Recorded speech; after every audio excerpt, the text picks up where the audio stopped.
does not taste good. What do you mean?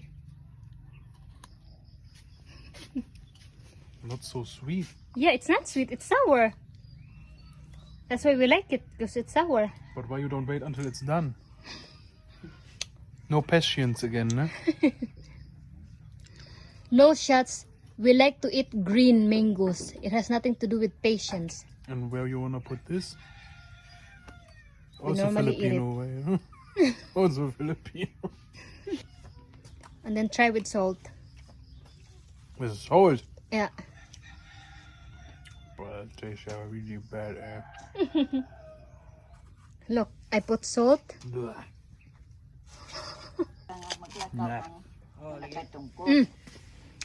Try this one, because that one is yellow. This one is No, white. no here. Eat.